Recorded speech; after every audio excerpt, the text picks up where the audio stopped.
일본 대표팀의 모리야스 하지메 감독이 경기 끝나고 공개적으로 선언을 했어요. 더 이상 일본 선수들은 한국이 두렵지 않다. 컴플렉스가 없다. 네, 자기 세대와는 다르게 요즘 일본 선수들은 한국을 만났을 때 겁먹지 않는다, 열등감이 없다 이렇게 선언을 했는데 저는 이게 굉장히 상징적인 장면이라고 보고 일본 축구가 더 이상 한국은 라이벌이 아니라는 거죠.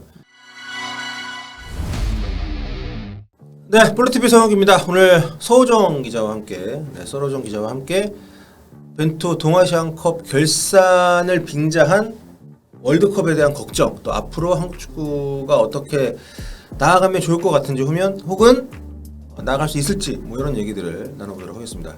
안녕하십니까? 안녕하세요. 네, 아마 벤투 감독이 부임하고 치렀던 경기들 중에서 가장 안 좋은 내용을 보여줬던 경기 중에 하나였습니다. 네, 작년 3월에도 우리가 요코하마에서 일본에게 0대3을 졌죠. 당시에는 약간 여론 자체도 면죄부를 벤투 감독에 좀 주는 분위기였었습니다. 그렇죠. 네, 이 한일전을 왜 강행을 했냐라는 부분에 대해서는 협회에 대한 비판이 주였는데 이번 나고야에서의 패배는 조금 방향이 다른 것 같아요. 네.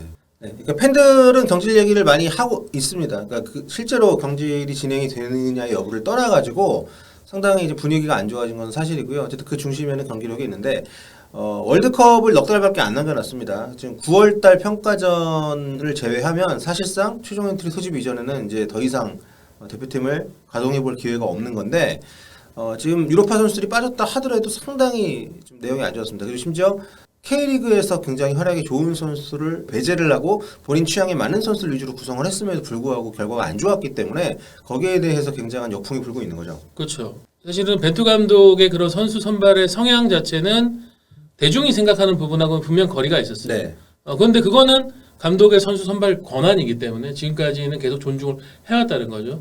그 존중의 다음 단계에는 감독이 증명하는 부분이 있습니다. 네. 벤투 감독은 월드컵 최종 예선에서 그 부분을 증명을 했어요. 근데 이번 한일전 같은 경우에는 뭐 여러 몇 가지 지금 쟁점이 있었죠.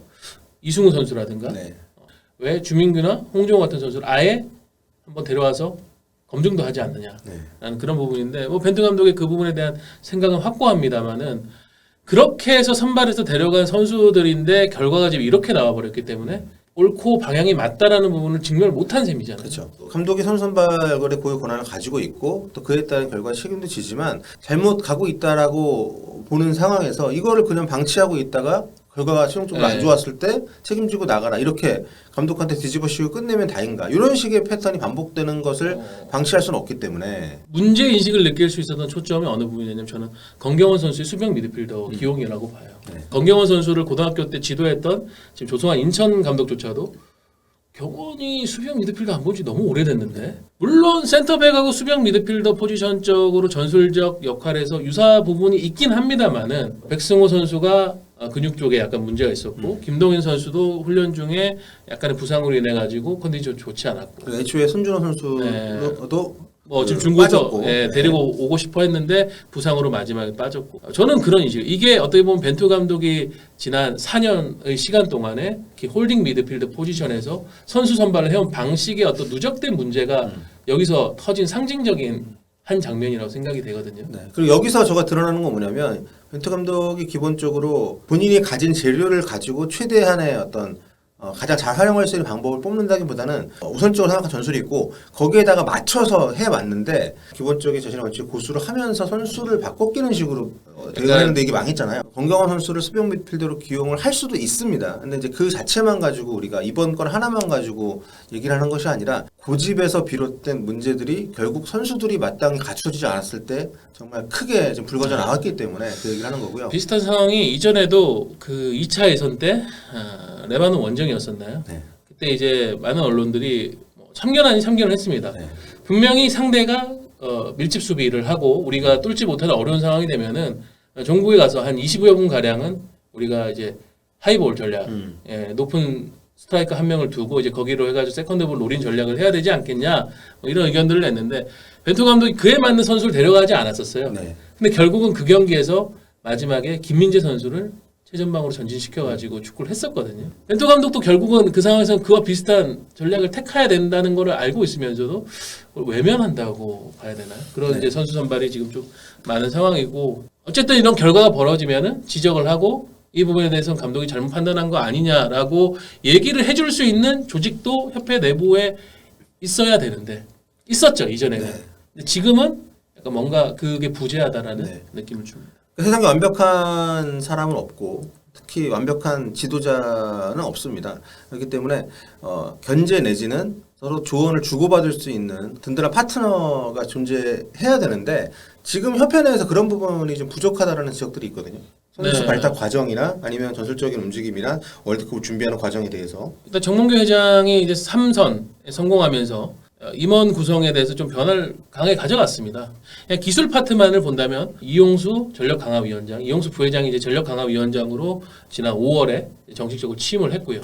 황보관 대외기술국장, 기술교육국장이 또 그걸 또 서포트하는 역할을 맡고 있고 이 두 분이 지금 현재 대표팀을 비롯한 대한축구협회 어떤 기술 파트를 이끄는 리더로서 정몽규 회장 3기 체제의 중심 역할을 하고 있는데.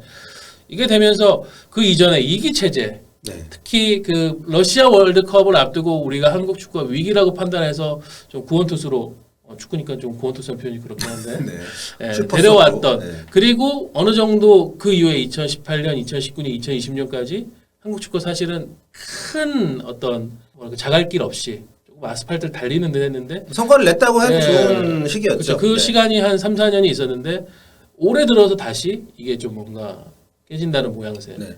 공교롭게도 어쨌든 인사 조치에 이어서 어떤 성과도 좀 변화를 하고 있다는 게 네. 느껴지고 있는 상황인데 한국 축구계에 인재가 없다고 생각하지 않는데 책임을 져야 되는 상황에서 물러났던 인물들이 별다른 이유 없이 복귀를 했고 그 전까지 그래도 좋은 평가를 받고 있던 인물이 밀려나서 아예 그냥 외국으로 가버렸단 말이에요. 그런 변화가 지금 결국 향후에 있을 앞으로 월드컵이나 월드컵 이후나 이런 부분에도 영향을 미칠 것 같다는 우려들이 지금 나오고 있는 상황입니다. 아마 또 벤투 감독은 동아시안컵도 그렇고 네. 한일전도 그렇고 월드컵으로 가는 과정이라고 생각을 할 거예요. 이게 뭐 대중과의 인식의 약간의 괴리감이긴 한데 우리는 조금은 한일전은 과정일 수는 있지만은 그래도 더 신경을 써야 되는 그런 한판의 승부라고 생각을 하지만 그렇죠. 그러니까 이거 사실 그냥 한 경기였을 뿐이지만 이런 분위기가 완전 난리가 났잖아요. 그러니까 이런 것들 때문에라도 사실 한일전이라는 것은 월드컵을 좀 더 본인이 안정적으로 준비하기 위해서라도 좋은 모습을 좀 보여줘야 될 필요성이 있었거든요. 저는 그렇게 표현을 많이 하거든요. 한일전에 지면은 스스로가 감독 스스로가 경질에 타이머를 누르는 거다. 그 뒤에 더 큰 어떤 성과를 가져오지 못하면 그 타이머를 멈출 수가 없어요. 계속 째깍째깍 가게 되게 마련이거든요. 월드컵까지는 가는 거는 거의 99% 확실한 상황인데 그러니까 그 과정에서의 어떤 실패라든가 좀 불안감 이런 게 나왔을 때 그 역할에서 뭔가를 해줘야 되는 조직은 무엇인가? 지금 앞에 설명드렸던 그런 기술 파트에서의 피드백들, 조치들 감독이 좀 이게 잘못된 고집이라고 판단되는 부분이 있으면은 쓴소리라도 해야 되고 우리의 지금 분석과 판단은 이렇다. 이 선수보다는 이 선수가 더 낫지 않느냐라는 의견을 제시하면서 그런 생각을 할 수 있도록 계기도 마련을 해주고 해야 되는데 그게 잘 되지 않는다라는 증거를 느낀 게 뭐냐. 지난달에 있었던 23세기 아시안컵 그때도 우리가 8강에서 일본에게 0대3으로 패했습니다. 네, 그렇죠. 저는 그때 이제 제 개인 방송에서 거의 확신에 가깝게 얘기를 했습니다. 아마 협회 기술 파트 차원의 피드백은 없을 거다. 실제는 없었고요. 피드백은 딱 하나였죠. 황선홍 감독 인터뷰. 뭐 실패를 했으니까 뭐 죄인이라고는 할 수 있는데 조금은 이렇게까지 좀 사람을 코너로 몰아야 되나? 협회 스스로가?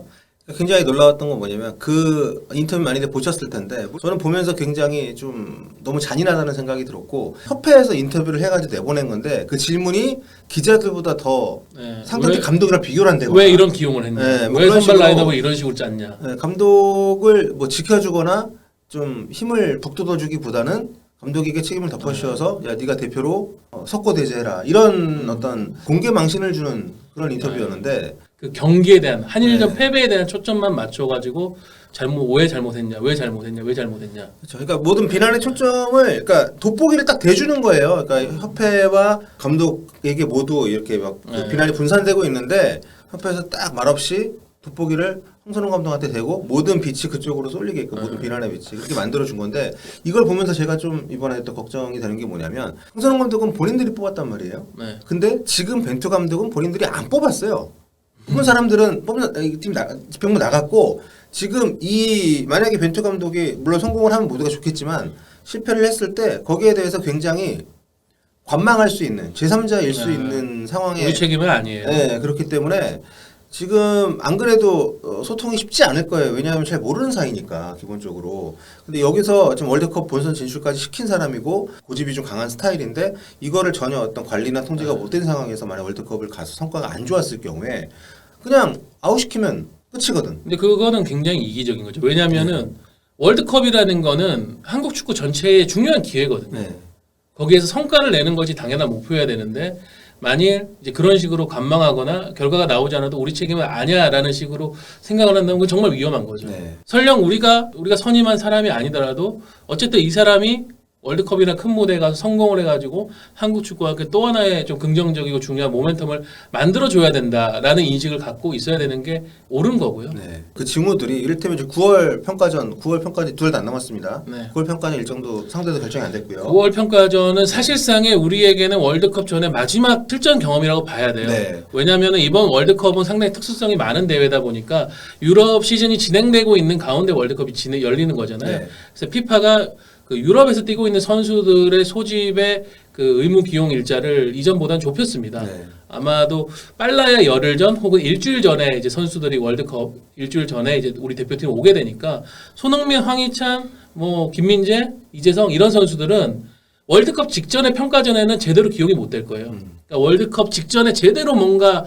베스트 멤버를 꾸려서 할 수 있는 게 9월 평가전인데 지금 현재 대한축구협회 아직 9월에 누구와 상대할지를 네. 확정 짓지 못하고 있거든요. 뭐 얘기는 뭐 코스타리카 얘기도 있고 있는데 그리고 우리는 일단 기본적으로 다 홈에서 할 예정인데 그것도 지금 결정이 안 되어 있는 상황이고 반면에 이제 우리 상대국들은 다 일정이 나와 있고요. 그리고 지금 월드컵도 월드컵이지만 월드컵 끝난다고 한국 축구 끝 아니잖아요. 네. 그 다음에 지금쯤이면 무조건 벤투 감독 거치가 나와 있어야 됩니다. 그러니까 갈 건지 안 갈 건지 아니면은 정말 성과가 좋았을 경우에 벤투 감독한테 재계약 할 것인지 이런 거에 대한 게 나오고 안 됐을 경우에 후보 감독분이 나와서 네. 누가 되느냐도 그렇죠. 중요하지만 어떤 식으로 그러니까 벤투 감독이 축구를 이어받을 수 있는 스타일로 갈 것이냐. 그게 설령 그 과정 자체가 외부에 공개되지 않더라도 네. 대한축구협회 스스로가 벤투 감독과의 월드컵 이후의 계획에 대해서 우리가 이런 방향으로 대화를 나눴고 네. 이런 얘기가 결론이 나왔기 때문에 차기 감독 준비는 하겠다.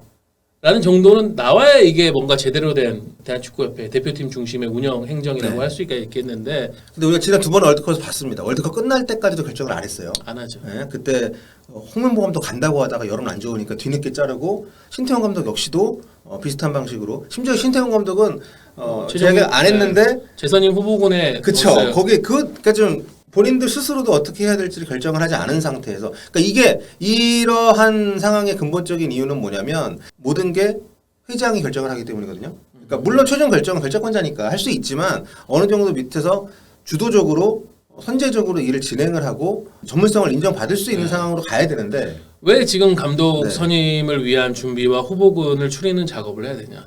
월드컵이 끝나면 일시적으로 감독들의 몸값이 다 올라갑니다. 아, 그렇죠. 좋은 감독들. 월드컵에서 우리도 그럴 거 아니에요. 뭔가 좋은 결과물, 퍼포먼스를 보여준 감독을 먼저 선임을 하고 싶지. 누구냐도 중요하지만 결국 아까 제가 말씀드렸지만 우리가 그럼 벤투 감독이 4년 동안 해왔던 이전과는 달랐던 우리의 축구를 이어갈 것인지 아니면은 이건 아니니까 우리가 잘할 수 있는 축구를 새로 찾아야 된다 이런 원칙부터 정해놓고 거기에 맞는 감독 인터뷰를 할 때 우린 이런 축구를 할 거라는 거 전달을 해야 되는데 그런 작업들이 과연 되고 있겠느냐는 신뢰를 주기가 어려운 상황이라는 거죠 지금. 아마 본인은 결정을 했을 거라고 저는 생각하거든요. 왜냐하면 계속 그 뒤에 벤투 감독 같은 경우는 사단으로 움직이기 때문에 대표팀에 계속 있을 것인지 아니면은 다음에 어디를 갈 것인지에 대해서 본인은 구상을 하고 있을 거란 말이에요. 근데 이상한 게 아닙니다. 그게 우리 대표팀에 충실하지 않은 게 아니고 그건 당연한 거거든요. 사실 우리 스스로가 벤투 감독의 지난 4년에 대해서는 리뷰할 수 있는 거는 충분히 쌓였다고 봐요. 네. 예, 얘기해 주신 것처럼 벤투 감독이 지향하는 바가 한국 축구와 맞느냐 혹은 한국 축구가 앞으로 계속 고수해 나갈 만한 그런 방향성이 맞느냐 네. 그런 거에 대한 판단과 그거는 충분히 할 수 있는 시간 벤투 감독이 보여준 것들 네. 그 안에서의 어떤 시행착오라든가 혹은 잘된 부분들 평가를 할 수 있을 거예요. 네. 그리고 그리고 이미 선제적으로 네. 진행이 돼야 된다는 거죠. 그게 중요한 거는 우리가 일본에서도 봤지만 우리에게 맞는 축구를 택해서 그렇게 간다면 A 대표팀만이 아니라 연령별 대표팀이나 네. 아니면은 그 유소년 어떤 그 까지도 선수들 키우는 과정에서의 교본에도 하나의 기준이 네, 세워지는 그거를 거죠. 좀 적용을 해야 되는데 이번 U23 봐도 그렇고 아니 분리됐거든요. 정책 기조 자체가 유지가 되지 않는 상황에서 감독 선임이 누가 되느냐는 오히려 부차적일 수 있는데 그 바닥을 다지는 작업들이 매번 안 돼 왔었고 이번엔 안 될 가능성이 높기 때문에 저는 네. 또 월드컵이 끝나고 나서 결과가 좋아도 뭐 벤투 감독과는 아름다운 작별을 할 가능성이 저는 높다고 생각하고 어쨌든 그렇죠. 간에 작별을 할 가능성이 높다고 벤투 보는데 감독은 커리어를 이제 클럽 쪽으로 가고 싶어 하는 걸로 알고 있습니다. 네. 그때 와서 번개불에 콩고어 먹듯이 또 감독 선임을 해야 된다라고 작업을 해가지고 우리가 하면은 사실 우리는 세계 축구의 지정학적 위치에서 감독 선임을 우선적으로 할 수 있는 상황은 아니에요. 우리보다 훨씬 더 높은 단계에 있는 유럽에 있는 많은 클럽 팀들, 네. 예, 그런 팀들이 좋은 감독을 먼저 데려갑니다. 그 어떤 경쟁에서 우리가 조금이라도 우위를 가지려면 어드밴티지를 가지려면 먼저 움직이는 게 답이거든요. 그렇죠. 우리가 이번에 벤투 감독을 이렇게 모시고 오면서 조건이 좋았어요. 그러니까 왔지. 그러니까 4년 동안 벤투 감독 개인 연봉만 100억이었고 코칭 스태프까지 다 하면 한 160억이라고 하는데 적지 않은 돈입니다. 이 정도면 경쟁력이 있는 돈인데 문제는 이제 그걸 미리미리 작업을 진행을 해야 된다는 건데 어쨌든 대표팀의 의사결정 구조가 너무 지금 탑다운식으로 네. 1인 체제로 밑에 사람들이 뭐 눈치를 보는 구조로 결정이 돼 있다고 하는데 요게 지금 관리를 하거나 이런 시스템이 좀 없는 것이 아닌가라는 우려가 있는 거죠. 그러니까 그 벤투 감독과 기술 파트가 서로 뭐 사이 좋아라, 네. 뭐 회식하면서 하하호해라 그게 아니라 알죠. 원칙은 그거죠. 우리가 잘 되는 방향으로 서로 협력을 한다. 이번 월드컵도 월드컵이지만 그 이후까지도 우려가 되기 때문에 이제 말씀드린 건데 일단 감독과 협회에 대한 얘기도 그렇고 근데 경기 얘기를 조금만 더 하고 마무리를 하면 어쨌든 이번 한일전을 보면서 선수들 얘기를 안 할 수는 없거든요. 우리가 일본을 상대로 피지컬적으로도 밀리고 멘탈적으로도 우리가 한일전이 아니라고 해도 좀 실망스러울 만큼의 그러니까 저는 한일전에 임하는 멘탈리티가 이제 과거의 그런 이야기들은 아니라고 생각을 해요. 네. 멘탈리티라는 거는 축구에서도 아주 중요한 전술적인 축을 담당하는 부분입니다. 전 세계적인 명장들의 가장 큰 공통점이 그런 선수들의 멘탈리티를 잡아줄 수 있는 워딩이라든가 어떤 행동이라든가 결단이라든가 이런 걸 능숙하게 잘 해내는 사람이 다들 세계적인 명장이고요. 그러니까 그런 멘탈리티 부분에 대한 동기부여 요소를 벤투 감독이 부여를 하는 게 당연히 벤투 감독이 좋은 감독이라고 한다면 그걸 이제 보여줘야 되는데 이번 한일전에서 정말 많은 사람들이 공통적으로 얘기한 그거잖아요. 오히려 일본이 우리보다 훨씬 더 적극적이고 강했다. 우리가 한일전이라는 어떤 경기에서 상대 선수에게 그런 5대5 볼 경합 상황에서 밀린다든가 한 발 빠진다거나 그런 건 있으면 안 된다라고 감독이 미리 주지를 시켜준다. 그것도 경기를 준비하는 부분에서의 중요한 역할인데 경기 끝나고 두 가지 장면이 저는 굉장히 인상적이었는데 첫 번째는 양팀 감독의 기자회견이었습니다. 일본 대표팀의 모리야스 하지메 감독이 경기 끝나고 공개적으로 선언을 했어요. 더 이상 일본 선수들은 한국이 두렵지 않다. 컴플렉스가 없다. 네, 자기 세대와는 다르게 요즘 일본 선수들은 한국을 만났을 때 겁먹지 않는다, 열등감이 없다 이렇게 선언을 했는데 저는 이게 굉장히 상징적인 장면이라고 보고 그렇게 선포를 함으로써 선수들에게 주는 메시지이기도 하고 팬들에게 주는 메시지입니다. 일본 축구가 더 이상 한국은 라이벌이 아니라는 거죠. 그런 말을 일본 감독이 하고 있을 때 대한민국 대표팀의 감독은 일본이 잘했다. 일본이 이길 만한 경기였다. 이렇게 굉장히 쿨병 걸린 멘트를 했어요. 그러니까 한일전에서 정말 쪽도 못 쓰고 진 직후에 과연 한국 대표팀 감독이 그런 얘기를 한국 사람이라면 했겠느냐. 근데 이게 국적의 문제가 아니라 한일전을 바라보는 시각의 차이가 분명히 있고 그게 선수들에게도 분명히 전달이 됐을 건데 여기서 이제 두 번째 장면. 경기 끝나고 나서 이제 라커룸 이번 대회에 이제 가 있는 몇몇 베테랑 선수들이 네. 있죠. 이번 대회 이제 주장을 맡고 있는 김진수 선수. 김진수 선수가 이제 소속팀인 전북에서도 그런 역할을 주장은 아니지만 많이 하고 있는데 좀 젊은 선수들에게 그런 얘기를 했다고요.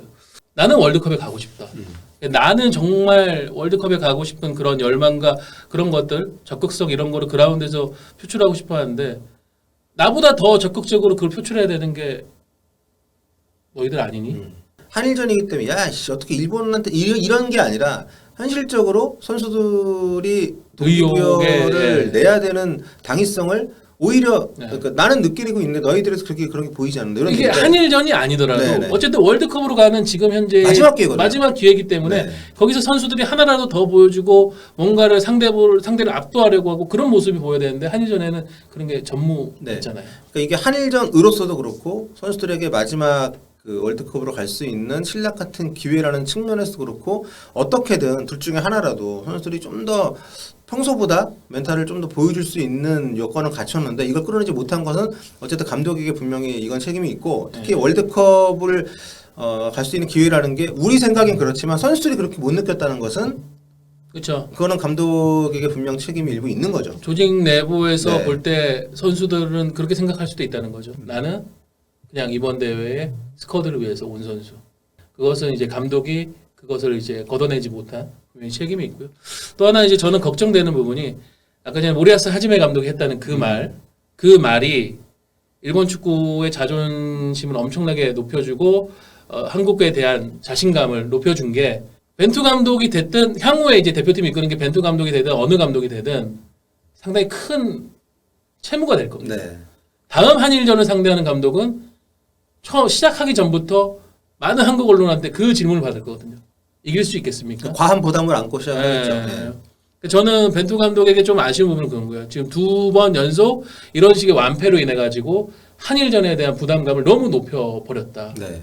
누가 봐도 이런 표현 죄송합니다만 정말 쪽도 못 쓰고 졌는데 알고 있었다. 일본은 우리가 딱 예상한 대로 경기를 했다.